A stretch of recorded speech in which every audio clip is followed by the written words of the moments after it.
ekspedisi Kota Lama Sidoarjo. Nah, terus kemudian muncul lagi Sidoarjo perannya dalam pembukaan hutan trik. Ya.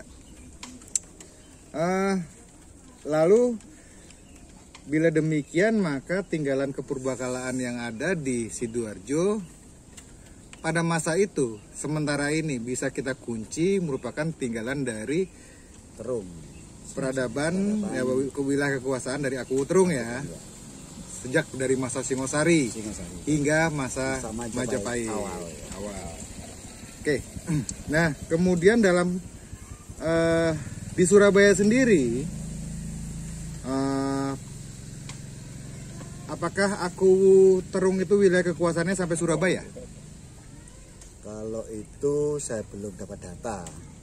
Cuman data tertua yang menyebut Surabaya dengan gamblang adalah Prasasti Canggu atau Trawulan 1 yang dikeluarkan oleh Raja Hayam-Wuruk pada tahun 1280 Saka atau 1305. Oke, sebelum ke sana ya, pada masa awal-awal Majapahit, ya. Bisa kita analogikan, bisa kita persepsikan secara gegabah Surabaya merupakan wilayah dari Aku Terung. Tentunya kan wilayahnya luas toh Aku itu. Oh ya. Betul ya? Betul. Aku sendiri dia di bawah Bre. Di bawah Aku itu ya Bre. Bre apa? Yang daerah Sidoarjo. Kahuripan. Oke. Aku Terung di bawah wilayah Bre Kahuripan. Bre Kahuripan. Berarti Surabaya waktu itu belum muncul ya? Zaman Hayam-Wuruk sudah tersebut Surabaya. Zaman Hayam-Wuruk. Iya, zaman Hayam-Wuruk. Masih zaman awal-awal. Awal sementara belum. Oke. Nah, ada temuan di sumur kuno. Sumur Jobong ya. Sumur Jobong di Peneleh. Ya, Kampung Pandean. Itu kisaran tahun berapa Mas Kuncar? Kemarin hasil identifikasi di situ kan kemudian selain ada sumur ditemukan kan konstruksinya pertama begini.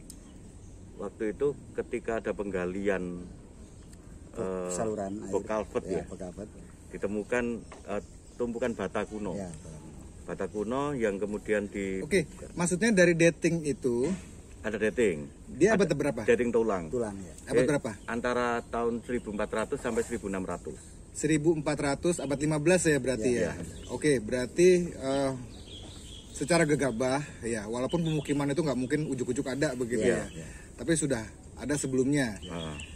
Itu yang datar tertua yang dipunyai Surabaya.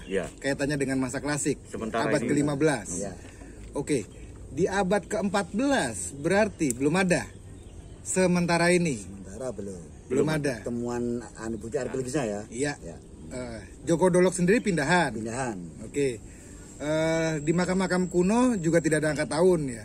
Tidak ada. Yang walaupun ada bata-bata kuno begitu ya, tapi kan tidak merujuk angka tahun. Ya, tidak. Yang kita punya dekat dengan dating hanya sumur Peneleh. Karena ada tulang. Ada tulang. Ada tulang. Ya, oke. Itu yang paling mendekati lah. Yang paling mendekati. Datingnya abad 15.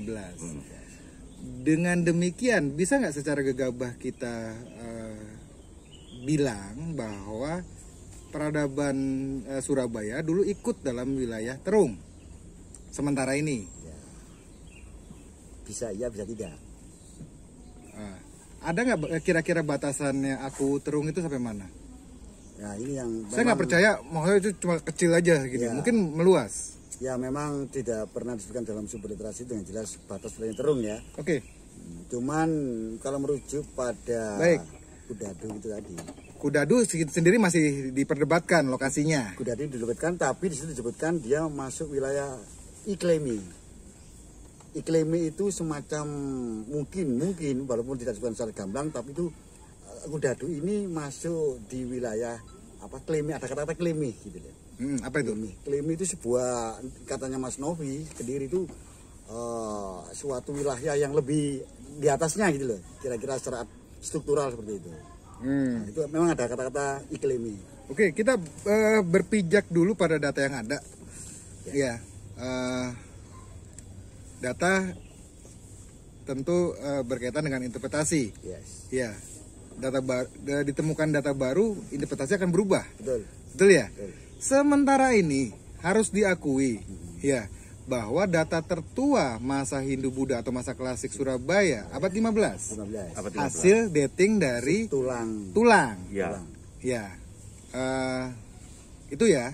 Sedangkan tinggalan-tinggalan bata yang di makam-makam itu masih belum berdating. Belum dating. Iya kan? Tapi sebenarnya gini, di peta tertua yang 1677 ya. 1677 itu Abad 17. Abad 17. Abad 17. Bentar, saya masih geser dari abad ke awal-awal Raden Wijaya dulu.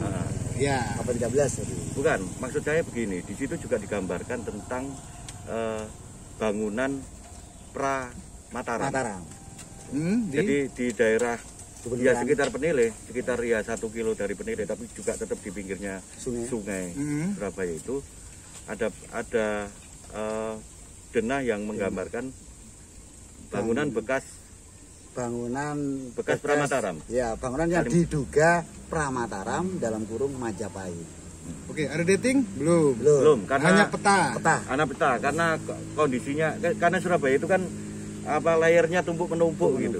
Jadi kondisi yang ada peta itu saat ini dijadikan rel. Ya. Oke. Berarti benar toh statementnya bahwa data tertua abad 15 yang Ya. saat ini dimiliki Surabaya. Ya. Nah, sebelahnya Sidoarjo, ya, tetangganya, ya, ada Aku Terung. Logikanya, mungkin nggak wilayah Terung sampai sampai Surabaya? Jawaban gegabah ya. Kalau lompat di Adipati Terung untuk perbandingan saja, datanya kurang kuat juga. Adipati Terung masa-masa akhir Majapahit itu wilayah kekuasaan kayak jawatan, semacam ketika ada perdagangan masuk, ada kapal masuk, itu kekuasaannya sampai di Surabaya ujung Galuh, kekuasaannya. Nah, apakah mungkin itu estafet jabatan dari sebelumnya, dari yang kita merujuk pada kubu itu? Ya, gitu. bisa Itu aja sudah berkembang di cerita ya. Bisa saja begitu ya, masih itu jejak yang setelahnya berarti Ujung Galuh dikuasai atau menjadi kewenangan dari Adipati Terung pada masa akhir Majapahit. Dengan demikian, secara gegabah Surabaya merupakan wilayah Aku Terung. Iya. Logikanya lo ya, kita bicara data lo ya. Ya. Ini kita nggak sentimen kedaerahan dulu lo ya. Ya, benar. Ya, Dan juga harus dicatat bahwa pada konteks ini Surabaya bukan sebuah wilayah yang seluas sekarang ya. Betul. Oke. Berarti di situ dari data pelarian Prasasti Kudadu yang bercerita tentang pelarian Raden Wijaya, kemudian tinggalan-tinggalan yang ada di sekitar Terung, yang ternyata juga banyak candi daerah Sidoarjo ya. Ada Candi Pari yang juga tua, ya kan. Kemudian ada Gapuro Dermo dan beberapa ada Pamotan, gitu ya. Kita bisa membayangkan bahwa dulu pusat ibu kota kecamatan lah, ya, ada di Sidoarjo, di Terung. Bisa begitu? Kalau merujuk pada Kudadu, ya akan Aku tadi. Oke. Pada awal-awal Majapahit. Oke. Nah, itu kemudian bisa menjelaskan kenapa di Surabaya data yang tertua hanya ditemukan di abad ke-15. Memang ada pemukiman di sana. Iya. Iya. Yang pusatnya tetap ada di Terung, Sidoarjo. Iya. Iya kan? Nah, secara gegabah kita bisa bayangkan pada masa itu seperti itu. Rasional juga ketika kemudian banyak tinggalan-tinggalan banyak di Sidoarjo. Ya, candi segala macam begitu ya, ada di Sidoarjo, dan kerapatan pemukiman struktur bata, kereweng itu ada di Sidoarjo. Walaupun sampai saat ini kita masih menunggu data. Misalnya ada pembangunan pabrik yang menggali terus kemudian tahu-tahu di Surabaya ditemukan struktur atau candi. Itu kita berharap begitu ya. Iya, tapi sementara ini sumur jobong itu. Sementara itu karena itu. Iya, dengan temukannya data baru seperti Peneleh menemukan sumur Jobong, itu kan kemudian memunculkan tafsir baru begitu bahwa ada pemukiman di Surabaya, Iya. pada abad ke-15 masa Majapahit. Oke. Bila demikian maka kemudian kita bisa menggambarkan tadi yang sebaran-sebaran yang sudah dieksplor sama teman-teman di Sidoarjo itu merupakan secara gegabah kita kunci dulu. Itu peninggalan dari Aku Terung. Iya. Kalau saya iya. Oke. Aku Terung. Iya. Nah, konsentrasinya memang Sidoarjo Barat dan Selatan. Ya. Barat kaitannya mungkin ada Canggu di situ ya. Oke, pada masa Majapahit begitu ya. Wilayah Tulangan juga pada Dan selatan itu kemudian berkaitan dengan Rawas Pacinan masa Singosari. bergeser ke Iya. Yang kemudian berkaitan juga dengan wilayah yang ada di Bangil, Pasuruan. Ya. Oke, kita bisa mencoba membaca titik-titik di mana peradaban itu ada pada saat itu. Nah, pertanyaannya ketika kita dari abad ke-14 kita bergeser ke abad 15. Iya, oke. Kita lebih mudah lagi. Mencoba membaca lagi. Berarti kemudian di Surabaya ada pemukiman nih. Buktinya sumur. Iya. Abad 15 dengan manusianya di sana. Terus kemudian pada abad ke-15 ini juga kita mempunyai beberapa alat bantu berupa catatan-catatan Cina. Di situ ada Mahuan. Abad 16 Topires begitu ya. Oke, kita ke Mahuan dulu. Nah, dia disebutkan perjalanan bagaimana dari Tuban kemudian ke Kampung Baru, terus kemudian ke Surabaya. Sulumai. Oke. Surabaya itu ada di Surabaya saat ini atau di Sidoarjo? Aku Terung. Kira-kira. Kalau menurut saya karena si Mahuan ini kan juru tulisnya Cheng Ho ya, itu melewati jalur laut, otomatis Surabaya dulu. Karena Surabaya itu kan Surabaya yang saat ini. ya iya, betul. Oke.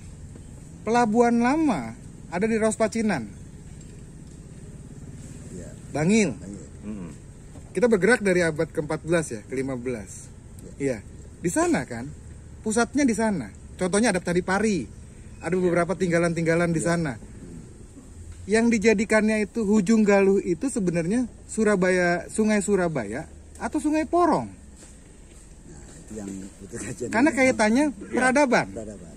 Kalau Sungai Surabaya kita tidak menemukan peradaban masa klasik di sana. Kalau VOC, iya. Iya. Tapi masa klasik, di manakah Hujung Galuh? Ini kan debatable. Iya. Iya kan? Betul. Ya. Nah, tapi kalau dari tinggalannya, data-data jelas menunjukkan di Sungai Porong. Rawas Pacinan. Iya. Apakah ya kita tahu Sidoarjo merupakan terciptanya delta cukup luas. Termasuk Surabaya pun Juanda itu Juanda ke sana itu delta semua kan. Delta dari apa? Pendangkalan. Pendangkalan dari Sungai Berantas. Iya. Bengawan Solo menciptakan Sedayu. Iya. Pendangkalan Sedayu sehingga kemudian dialihkan. Yang Gresik itu kan. Sehingga dialihkan sama Belanda supaya Jawa tidak merapat dengan Madura. Iya. Karena itu jalur pintas. Pulau Mengare. Nah, jalur pintas kapal daripada harus mengelilingi berputar dulu ke Madura baru balik lagi ke Surabaya atau Gresik waktu itu yang masih berjalan. Nah, kembali lagi kepada tinggalan-tinggalan yang ada tadi, sehingga apakah Surabaya atau Sulape, Sulumai yang disebut oleh Mahuan itu ada di Surabaya atau sebenarnya di Muara Porong? Yang masih perlu kajian. Iya. Data arkeologis jelas menunjukkan di Muara Porong, ya sebelum ketutup delta. Iya.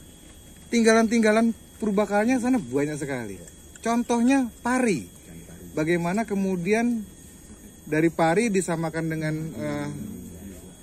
mana Champa yang saat ini Vietnam dan ternyata banyak muka orang Jawa di sana. Saudara-saudara kita ketinggalan di sana. Champa. Iya. Tapi masuknya ke Selatan. Vietnam sekarang. Iya, Vietnam Selatan. Antara perbatasan antara Kamboja sama Vietnam, tapi masuknya di wilayah Vietnam. Sehingga kemudian muncul interpretasi. Jangan-jangan yang disebut sebagai Sulape, Sulumai itu Muara Porong. Ya, bisa jadi. Ya, karena Ya. Muara Porong yang ada sekarang itu kan hasil rekonstruksi baru zaman kolonial.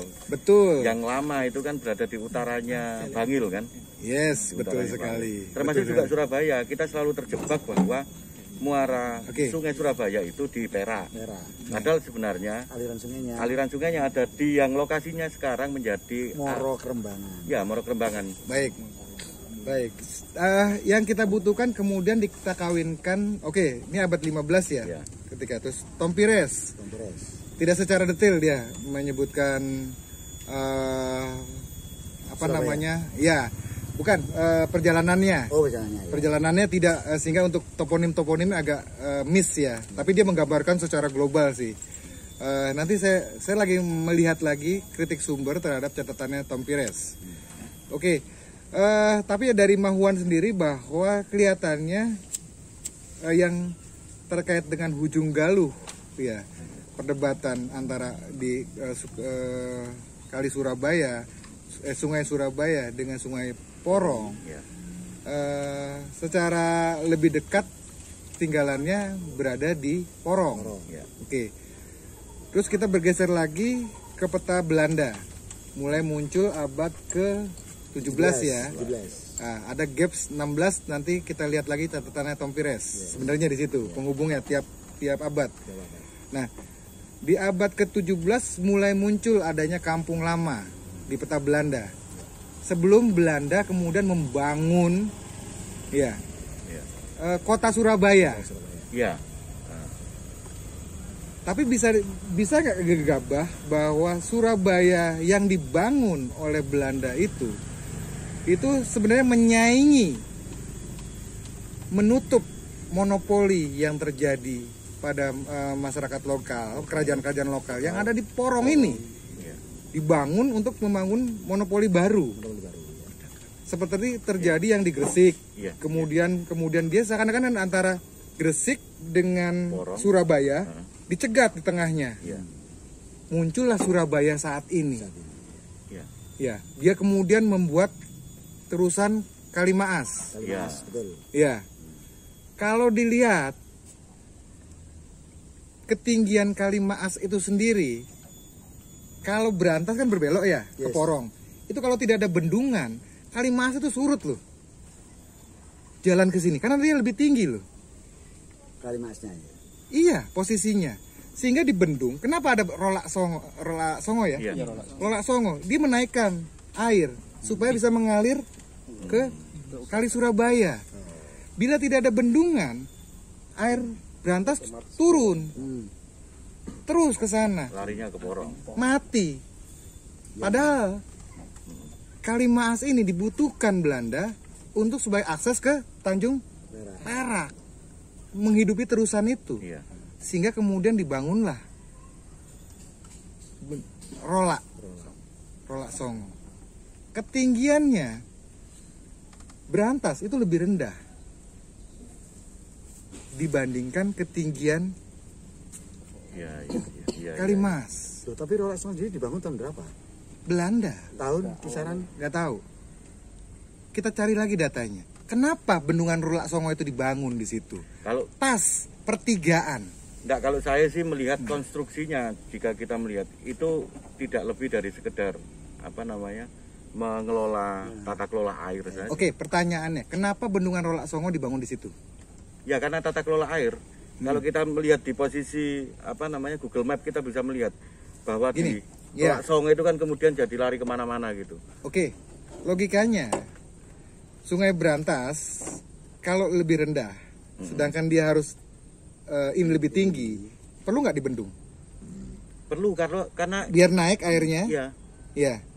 Terus kemudian mengalir mengalir ke beberapa rute. Surabaya. Heeh. Kalau nggak ada bendungan, kalinya mati toh. Mm-mm. Tapi semangat bendungan Kenapa? itu. Mengalami pendangkalan yang sungai-sungai kecil ini. Tapi kalau saya melihat sebenarnya di sejarah tata kelola air itu kan baru dibangun ketika zaman tanam paksa pasca perang. Baik. pabrik gula itu. Itu tidak lebih dari pengelolaan air untuk distribusi perkebunan pabrik gula. Tebu ya. Berarti hadirnya Belanda. Iya, Ya. iya. Bisa nggak kaitannya dengan pabrik-pabrik tebu, pengairan pabrik tebu, tapi kan dominasi di Tulangan, daerah Tulangan. Ada pabrik gula ya. Iya. Iya. Ya, Sekitar sana tuh. ya. Enggak sih. Kalau Surabaya banyak. Banyak. Banyak? Surabaya banyak. Oke. Jadi Untuk kenapa? mengairi sana kan. Iya. Iya. Makanya dibangun bendungan. Iya. Termasuk Kalimaas, kanal. Kanal kalau nggak ada airnya ya apa? Saya pikir begini, kalau soal kanal itu kita terlalu jauh membuat alur dari mana? Rolak Songo. Dari Rolak Songo Iya. ke Kalimas, karena Jauh. kalau ataupun kemudian airnya tidak disuplai dari Kali Brantas, sebenarnya suplai dari mana-mana Surabaya sudah banjir-banjir. Kenapa kemudian logikanya Belanda membuat sudetan Pintu air Jagir. di Jagir? Ya karena bebannya terlalu berat di Surabaya, sehingga kemudian Baik. sudah di situ. Pertanyaannya kemudian kenapa Rolak Songo membendung? Kan itu keluar ya. Ya. Logikanya lo ya. Kenapa dibendung itu di situ? Pas pertigaan. Kembali lagi ke Kemalagian tadi. Sebenarnya kalau Rolak Songo itu nggak pas di pertigaan ya, agak ke timur ya. Betul. Sebab di situ ada dam Canggu, ada dam lagi kan itu. Ya, betul. Betul. Itu Nah, sebenarnya alirnya berpindah. Itu suplai itu untuk mengairi suplai air di daerah Tulangan sama Tulangan. kalau di utara itu mana? Kerembung. Bukan Balong Bendo. Balabendo. Jadi gini, dari data arkeologis, ketika kemarau panjang, ya Berantas kering, Bengawan Solo kering, dekat Ciwi itu ditemukan struktur-struktur bata dan Ya. sumur. Berarti ada perubahan jalur Jalur. Berantas. Dan ketika itu hampir yang sana itu dibendung, yang ke arah Porong, Ya. supaya naik, Naik. ke Sungai Surabaya. Tapi itu alirannya ke timur oh ya. Iya, betul. Alirannya ke timur, Nah. kalau di Bendung ya tetap ke timur. Nggak mungkin di Bendung terus ke sini. Enggak, di Bendung kemudian lari ke Gini, dia ketinggiannya kan jadi naik kalau di Bendung. Ini akhirnya balik ke sini. Ya. Iya, di Bendung itu kan tujuannya supaya ketinggian air itu naik ngumpul Betul. di sehingga sini. lari ke. Terus sehingga Ya. larinya ke sini. Yang berlebih dibuang. Tapi harus dicatat tidak hanya lari ke Surabaya, tapi juga lari ke Tulangan, lari ke Betul sekali. dan struktur itu Betul kan sekali. sebenarnya kalau saya tadi Nah. melihat Google Map termasuk ini adalah bagian dari Percabangan. Oke. percabangan. Yang di mana? Kalimaas, terus Iya. ada sungai yang mana lagi sampingnya Makam Ampel? River Van Ampel atau sekarang Kali Pegirian. Kali Pegirian. Kemudian yang di Wonokromo. Sumber air utama itu dari mana sih sebenarnya? Berantas. Tetap Berantas. Berantas. Walaupun ada anak-anak sungai yang lain. Lain betul. Utamanya di mana? Urat nadinya? Berantas. Berantas. Apa yang terjadi ketika mereka nggak dapat air? Ya otomatis ya surut. Kali mati, Yes. Ya. iya kan? Logika sederhana gitu ya, walaupun gegabah sekali. Iya. Karena apa? Ketinggiannya Sungai Berantas. Mm-mm. Gini, Sungai Berantas, Sungai Bengawan Solo merupakan sungai yang paling lama. Iya. Sungai lama, Sungai Purba, dia akan menggerus. Yes. Semakin lama semakin rendah, Ya. semakin dalam. Betul, betul. Ya. Sehingga kemudian dia butuh ditinggikan untuk mengaliri kaitannya dengan perkebunan, kaitannya dengan jalur transportasi. Di foto-foto Belanda kita melihat bagaimana Sungai Kalimas, Sungai Bagirian itu digunakan sebagai alat transportasi. Betul, perahu ya. Dari Tanjung Perak. Tanjung Perak. Ya. Nah, kaitannya dengan Canggu, ada pelabuhan lama jadi mati. Kalau logikanya tidak ada monopoli baru, ya pelabuhan lama akan hidup loh ya. Seperti bagaimana Tuban dulu sebagai kita tahu dari catatan literasi pelabuhan internasional, Pelabuhan besar. Ya. pelabuhan besar. Ketika muncul Tanjung Perak buatan Belanda, mati. Begitupun Canggu dipotong begitu, yang muncul adalah jembatan merah. Ya. Ya, jadi ada rekayasa lingkungan yang dilakukan masa kolonial untuk memutus distribusi transportasi lokal, Ya, saya setuju. sehingga untuk memonopoli mereka. Ya, betul. Kepentingan mereka. Dan inilah yang terlahir di Surabaya saat ini. Bagaimana mereka memanipulasi lingkungan untuk kepentingan mereka. Ya. Kota satelit baru, Surabaya. Setuju nggak Surabaya itu benar-benar bikinan Belanda? Iya. Ya, kalau itu sih banyak catatannya. Kasarannya itu dataran kosong yang kemudian dibangun benteng, kemudian dibangun pemukiman, Ya. lebih mudah dilakukan begitu kan? Iya. Betul. Daripada dia membangun menyaingi langsung di pemukiman lama. Ya, betul. Yang menarik kan sebenarnya ketika Belanda datang pertama kali itu kan 20 tahun setelah Belanda membangun benteng di Batavia, kemudian bangun di Surabaya dan posisinya memang di lahan kosong. Baik, kalau begitu kita bisa secara gegabah, nanti kita terus ya berdiskusi, ini baru diskusi, bahwa Surabaya, Sidoarjo dan Surabaya itu satu ruangan, satu ruang. Oh ya, Ya, satu satu rangkaian. kesatuan. Ya. Cuma titiknya berpindah Berpindah. Ya, dari Sidoarjo ke ke Surabaya. Betul. Dan Surabaya lama dalam tanda kutip ya, masa Hindu Buddha kalah bersaing Ya, dengan kolonial. Ya, betul. hanya sebagai desa